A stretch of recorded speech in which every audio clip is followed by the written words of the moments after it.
Grown food. Grown food. ASC got produce. ASC about to go cool. Welcome to Food Moves the World podcast. I'm your host, Nicole Powell. I work at Appetite for Change. Today we have Monicah in the building joining us. Hey, Monicah, can you introduce yourself? Yes, thanks for the opportunity, Nicole. My name is Monicah Gikiri, DMP, which is Doctor of Nurse Practice. I work as a mental health nurse practitioner in Brooklyn Center, and sometimes I work at the hospital, at Regents Hospital. Can you tell us a little bit more about your upbringing, like what led you to the work you are now doing? Okay. I'm originally from Kenya. Came to the U.S. when I was a little bit younger. Started school, and I've pivoted a few times. I am currently taking some classes just to increase my education. I love academia. So I've done several things, moved around. At one point, I was a detox nurse and fell in love with mental health in the standpoint that most people that end up in the detox tend to have some type of stressors that get them to drink. They're trying to run from something. And so I found myself really falling in love with mental health. Worked in the community as an ACT nurse, and that's where you work with people with persistent and severe mental illness. This is people that are unable to live in their own homes. Some do live in their homes, but for the most part, it's people that are being supported by the county and their family members. So did that for a while and fell in love with community mental health. And what I ended up seeing in my practice was that there wasn't too many people that looked like me. We have a big population with people with mental illness, chemical dependency, but the providers tend to be other ethnicities. And so I found myself really connecting with the patients, and I wanted to do more than just be an RN. So went back to school, did work with the University of Minnesota, and was able to get my doctorate in nurse practitioner. So I do medication management for the most part. Wow, that's a lot.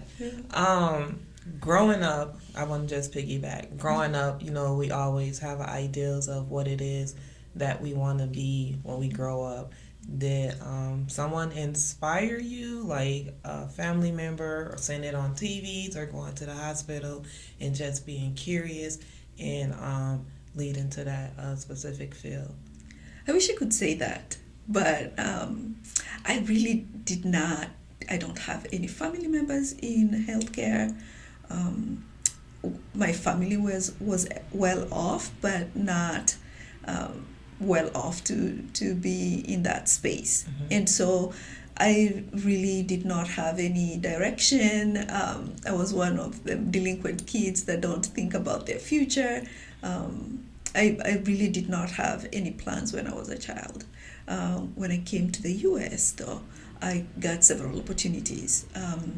I lived in spaces that were not helpful for my well-being, and so I vowed to get myself out of that space. And what I found was that if you put your work to it, get the support of the community, that I was able to get myself out of those situations. I also fell in love with education, which was something that I knew that I could do it, but I didn't have the why to do it. But when I found myself learning more and being able to get better at what I was doing, I actually found out that I was better than average people in education when I was older, because I never really tried when I was younger, but fell in love with education, and it's been different ever since. Yes. Mental health is real, and it's a big thing in our community, right? It's not really like, I don't want to say highlighted, but it's not really brought to awareness. It's always covered and considered something else, and no one ever really thinks that it might be something to do with their mental health. And in your line of work that you're doing, and front hand on what goes on and what that is. And I know it could be hard at times, but you continue to do it and show up and support the people in community. And it's more so of like, why? why does it matter? Like, so many people turn their backs on people, but you still stand and show. What I have found to be very helpful is when you find somebody in their lowest space and they're willing to take the hand up because there is nowhere else to go, and you start building trust with people, and that is really fulfilling. Being able to see people that could not hold a job be able to get back to work and be able to take care of themselves. In our community, we tend to not spend a lot of time with things that can improve our mental health, and we can really do much better as a community if we spend time with mental health. For example, you'll have people that are stressed out, and when they're stressed out, they don't seek help. You start having domestic violence. You start having people that are hurting others. And we can change that. We can change that by taking care of our mental health, just like we would if it was high blood pressure, right? You take care of your high blood pressure. You do, when it is diabetes, you take care of your diabetes. And so bringing that awareness to our community and being able to go the extra mile to take care of ourselves. You can change your family tree by just taking care of yourself. What are some signs that people can pay attention to? Because it's just like, I'll get over it, I'll figure it out, and then they're in this place where they like stuck and they can't come out. But like, what are the signs? Because I know a lot of people don't trust the hospitals and doctors, but like seeking help is not doesn't mean that you're weak, and it doesn't mean that it's something to be ashamed for. But seeking help to have a healthier life, like what are those signs that people can pay attention to, or they could be aware of, so they could know what are the next steps? Yeah, the main one that I normally tell people is when you're starting to find yourself being more aggressive than you would want to, being remorseful for the decisions that you've made. There are some people that will tell you that, oh, I just flipped out. If you're finding yourself flipping out a little bit more than often, maybe it's time for you to seek help, so that you don't find yourself in situations that you would be regretting. If you do have a family member that is exhibiting behavior that is unusual, I know sometimes people find themselves censoring themselves because you don't want to be that angry black woman, or you don't want to be that angry black man.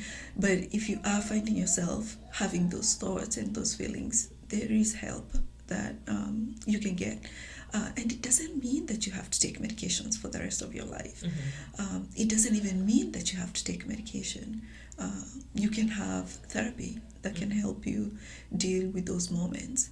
Our community has a lot of trauma, and the body keeps score. And the body keeps score. It does. And so if you're finding yourself in that cycle of trauma, you can get the support that you need to get yourself out of that fight or flight, and give your body some relief. So I have a question. So say if you're in that situation, right? You don't know where to start or where to go, right? So you go to a hospital, and therefore you're waiting 3, 4, 5 hours in a wait room, but you're trying to get help and you don't know where to start. What are, like, a tip to better your mental health, like what are some things they could do or reach out to if you know any or can share some? So, Hennepin County has APS, which is Mental Health Crisis Center. And for the most part, they are able to get you resources if it's resources that you need. I haven't been there for a while, but that used to be a place where you could get people help very quickly if they have mental illness.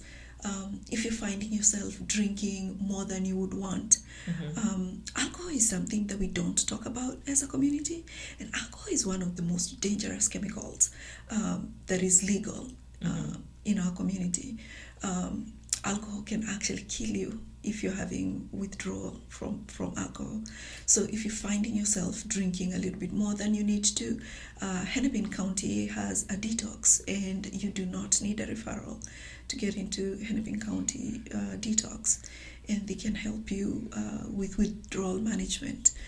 Ramsey County is another place that has withdrawal management for if you're finding yourself drinking a little bit more than you should. If you've been drinking for a long time, you're blacking out. Blacking out would be those signs that you are actually taking in a little bit more than you should be going. And so finding medical management of your detoxification is super important. You can have alcohol-related seizures. You can go into a coma.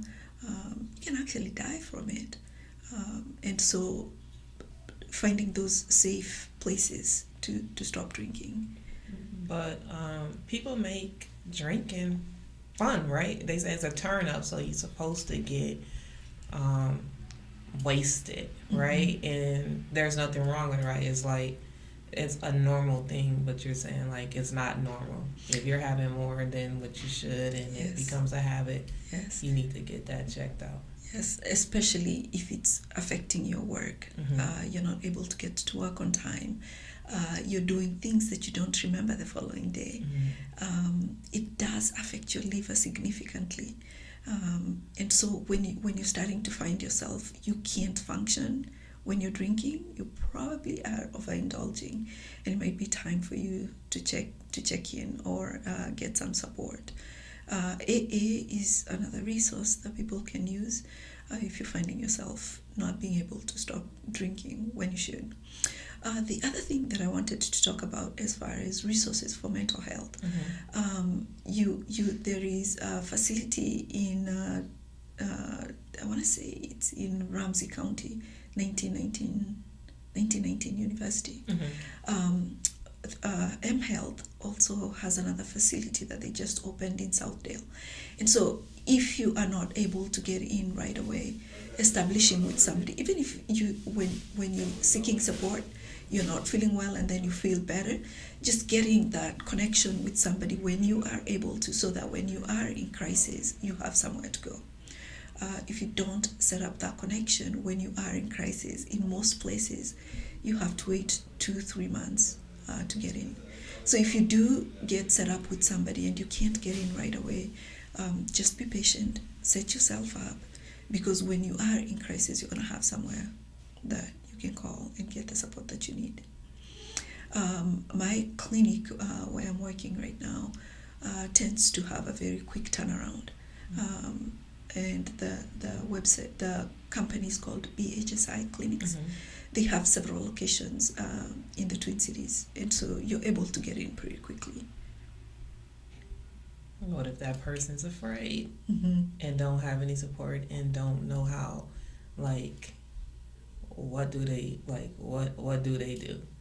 And that's a very valid concern. They're in denial and they don't think anything wrong because it's been untreated for a long time. So they're not like, oh, nothing wrong. Or they attempt to make a call and might not like the other person's voice on the line. And they feel offended, so they end it. So like... And mental health is just like any other health. You sometimes will not like the first person that you get to talk to, but you do have options. For people that come into our clinic, if they start working with me and they don't like my style, there's about 5 other people that I can send them to without any questions. If you are feeling that you're having some difficulties with your mental health, you cannot will yourself out of it.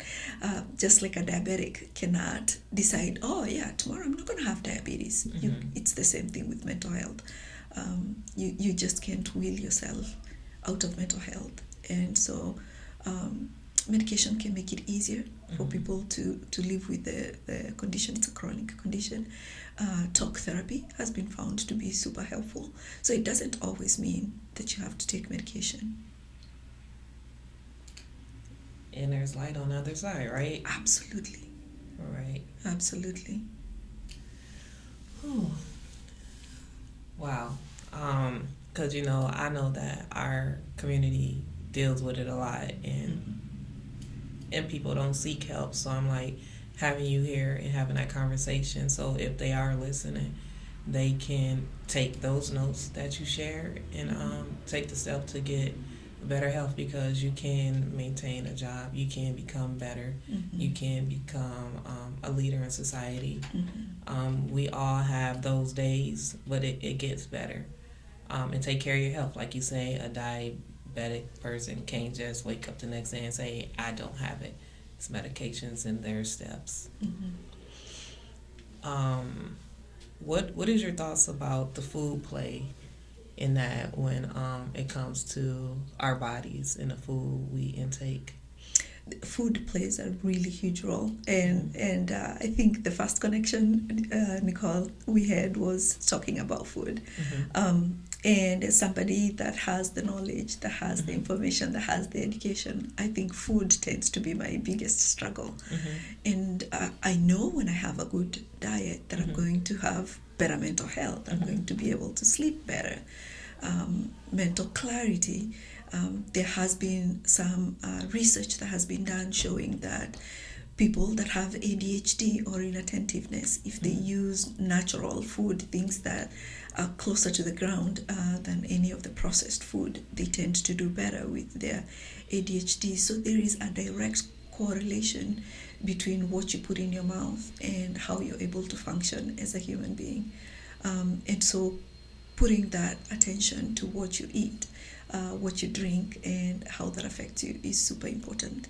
So growing food can be therapy. Absolutely. For your mind, body, and soul, closest to the ground. Absolutely. Wow, that's amazing. I like to hear that because the line of the work that I do, we tend to speak on that a lot. But hearing it from you, like, told you so. Not told you so, but I'm glad that it was brought out. Yes. And with our conversation, I want to ask you, right? We're all here, and then we will become legendary. We'll have a legacy. What is something that you will want to be remembered by? That's a tough question, Nicole. It's a tough one, but it's an honest one, right? Yes. We put in the work. Yes. We leave a stamp. Absolutely. I live every day of my life like it's my last. And I want anybody that I touch on my journey, anywhere that I walk, that I will leave a positive impact on them. Whether I make you smile, whether I make your day, whether I give you the support, whether I take a little bit of the burden that you have, I hope I will be remembered as somebody that had a positive impact on everybody that I touched. That's it. Yeah. That's great. But yeah, mental health is something big and is dear and near to me as well. And connecting with you and so on in that line of work is just amazing because it's people out here that cares. Like it's their job, it becomes a passion, so it doesn't feel like work. Yes. And we need more people like that. Yes. Even if they got that white coat on and that skill level of education, that they're still able to meet us in the center and help bring. Yes. So I want to thank you today for joining us here on Food Move the World podcast. I appreciate you in this space, and thanks. Grown food. Grown food. ASC got produce. ASC about to go cool. We gon'. Thank you.